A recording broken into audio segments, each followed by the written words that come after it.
really diving into quantum angular momentum. Yeah, it's a fantastic topic. It's so fundamental, but definitely has its tricky aspects. Absolutely. It feels, familiar in one sense, but totally strange once you get down to the particle level. That's a good way to put it. And understanding it is just, well, essential for atoms, nuclei, all the basic building blocks. So our mission today is to unpack the main types that's orbital, spin, and total angular momentum. We want to get a real feel for what makes them different and why they're so vital for describing the quantum realm. Sounds good. Let's jump in. It's definitely where classical ideas start to bend a little or break. Okay, so first up, orbital angular momentum, usually just called L. This is the one that I guess feels most intuitive, like an electron going around a nucleus, maybe. Right, L. It's the closest analogy we have to classical angular momentum. It comes from a particle actually moving through space relative to some origin point. Like a planet orbiting a star or, even a spinning ball. Exactly. Classically, you calculate it with position and momentum vectors, L equals R cross P. So it's really about the motion in space. Okay, so it's not something the particle has on its own, but something it has because of its movement within a system. Yeah. And it's governed by quantum numbers. Correct. Two main ones here. First, there's the azimuthal quantum number, L. It's always a non-negative integer, 0, 1, 2, and so on. And L tells us the magnitude of this orbital angular momentum. Precisely. The magnitude L is given by the square root of L times L plus 1, all times the reduced Planck constant. And you, listening, probably recognize L from chemistry, right? Yeah. L gives you those spherical s orbitals. L1 gives the p orbitals, L equals 2, the d orbitals. Exactly. The amount of angular momentum literally shapes where the electron is likely to be. It's quite amazing. So that's L for the magnitude. What's the other number? That's the magnetic quantum number, ML. This one tells you about the orientation. It can be any integer from LL all the way up to plus L. Ah, so for a given L, there are multiple possible ML values. Right. And what M specifies is the projection of that L vector onto a chosen axis. Usually we call it the z-axis. The value of that projection is simply LZ is ML times A. And here's the really quantum part, isn't it? The fact that LLL has these specific integer steps means the direction, the orientation of L can't just be anything. It's quantized. Perfectly put. The vector can only point in certain allowed directions relative to that z-axis. It's not continuous. So orbital angular momentum, L, it's tied to motion. It gives us orbital shapes. Its orientation is quantized. Yep. But crucially, it depends on the situation, right? It's not intrinsic. That's the key takeaway for L. It's extrinsic. It depends on the particle's motion within a specific system. A free electron wouldn't necessarily have a defined L in the same way it does in an atom. Okay, that sets us up nicely for the next one. Spin angular momentum, S. The sources really emphasize this one is different, purely quantum mechanical, no real classical picture. That's exactly right. Spin, S, is fundamentally different. It's an intrinsic property. Think of it like mass or charge, something the particle just has inherently. Not related to it moving through space at all. Nope. It's just part of what the particle is. But we always hear this spin language, like a tiny ball spinning. How useful is that picture, really? It's tempting. And it helps maybe grasp the idea of an internal angular momentum. But yeah, we have to be careful. Elementary particles like electrons are considered point-like. So what does it even mean for a point to spin? Right. It's not really rotating in space. Exactly. The term spin stuck, but it's an analogy. It actually came about because physicists needed something like it to explain experimental results they couldn't otherwise account for. Like the Stern-Gerlach experiment. That's the classic example, yes. Sending atoms through a magnetic field and seeing the beam split into distinct paths. That showed particles possess some kind of inherent angular momentum with quantized orientations, even if they had zero orbital angular momentum. It had to be something else, something internal. Wow. Okay, so it was kind of forced upon them by observation. And like L, spin has its own quantum numbers. It does. Similar structure, but crucial differences. First, the spin quantum number, S. This defines the magnitude of the spin angular momentum, S. Okay, magnitude again. But you said S is different from L. Big difference. For a given type of particle, S is fixed. It's part of its identity.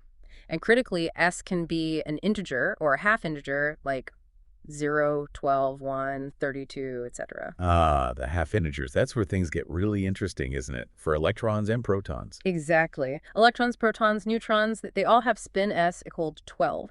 These half-integer spin particles are called fermions. And integer spin particles. like They're photons. called bosons. Photons have S equal 1. This integer versus half-integer distinction is incredibly deep, governing their statistical behavior. Things like the Pauli exclusion principle only apply to fermions. So S is really fundamental to classifying particles, and the magnitude formula is similar. Yep, same form, S plus 1. So for an electron with S12, the magnitude of its spin angular momentum is fixed. Okay, so that's S. There must be an N number for orientation, too. There is. The spin magnetic quantum number, EMS, just like ML, it specifies the projection of the spin vector, S, onto our chosen z-axis, SC equals S. And how does M's relate to S? It ranges from S to plus S in steps of 1. So for an electron, we're S12. M can only be plus 12 or negative 12. That's it. That's it. Those are the only two possible orientations for an electron spin relative to the axis. And that's where we get spin up and spin down. Precisely. Again, spatial quantization, but this time for an intrinsic property. It doesn't depend on motion or context. The electron always has the spin S12, and its projection M's will always be one of those two values when measured along an axis. It's fundamental. Okay, so we've got L for motion, S, which is intrinsic. Now, what happens when you put them together? Or when you have a whole system, like an atom with multiple electrons? That's where total angular momentum, J, comes in. Exactly. J is the total picture. For a single particle that has both orbital angular momentum L and spin angular momentum S, the total angular momentum J is simply their vector sum. J equal L plus S. A vector sum, which means direction matters, not just adding the magnitudes. Absolutely. And in quantum mechanics, adding angular momentum vectors follows specific rules. It's not just simple geometric addition. And if you have a whole atom or a nucleus, then J represents the vector sum of all the angular momenta orbital and spin of all the constituent particles. It's the overall angular momentum of the entire system.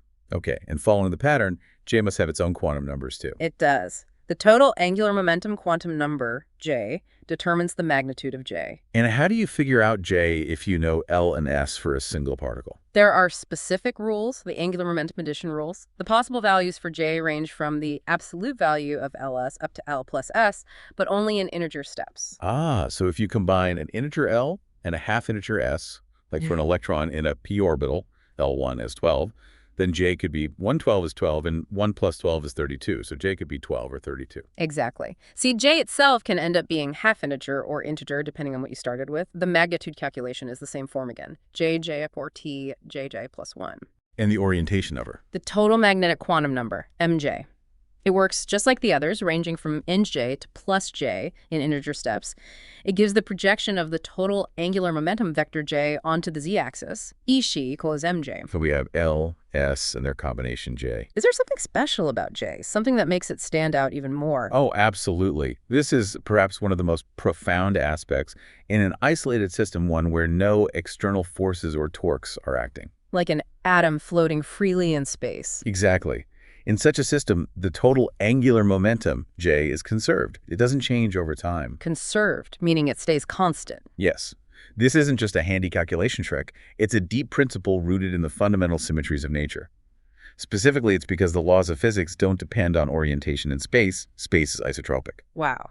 So the fact that physics works the same no matter which way you're facing leads directly to J being conserved. That's the connection. And it's powerful. Even if things change inside the system, say, L changes or S changes due to interactions, they have to do so in a way that keeps the total vector J exactly the same. Okay, this feels like a good point to pause and really nail down the core differences, because getting L, S, and J straight is key.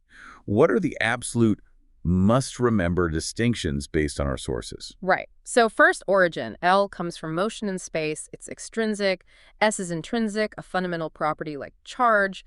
J is the vector sum, the combination of the others, or the total for a system. Nature. L depends on context. S is fixed for a particle type. J combines these and is crucial for interactions and, importantly, conservation. Exactly.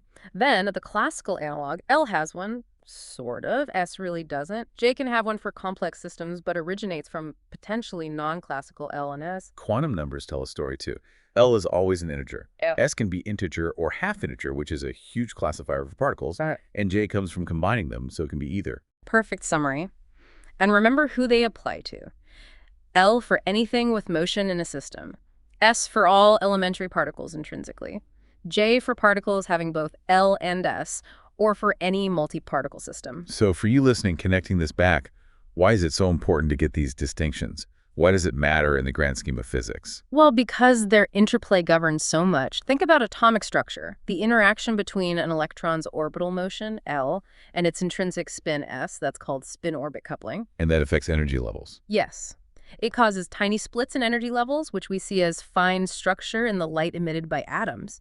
Without understanding both L and S and how they combine into J, you just can't explain atomic spectra accurately. It's fundamental for chemistry and atomic physics. And beyond atoms. Oh, yeah. Nuclear physics relies heavily on the total angular momentum of protons and neutrons in the nucleus. Particle physics interactions are governed by conservation rules involving spin and total angular momentum. Even in materials science, understanding electron spin is crucial for things like magnetism and spintronics. And that conservation of J you mentioned, that feels like a really big takeaway. It's not just abstract. Not at all. It's incredibly practical. It gives us selection rules, rules that tell us which transitions between quantum states are allowed or forbidden. If a process would violate conservation of total angular momentum, it simply won't happen, or it will happen incredibly rarely. It dictates the possibilities. So it's a direct consequence of space being the same in all directions, and it acts like a fundamental law controlling particle interactions. That's it. It's a cornerstone principle. Okay, so wrapping this up. Orbital, L, is the dance in space. Spin, S, is the particle's own internal beat. And total J is the combined performance, the overall choreography. Which, crucially, if the system is left alone, maintains its rhythm and form perfectly over time. It's conserved. Yeah, the total picture, J, is often what really matters for how things evolve. Definitely. You know, thinking about this, what really strikes me is that link you mentioned between the conservation of total angular momentum, J, and the isotropy of space. Yeah, it's quite profound. It really is. The idea that just because space looks the same whichever way we turn, that simple symmetry directly forces this intricate quantum property, J, to remain constant.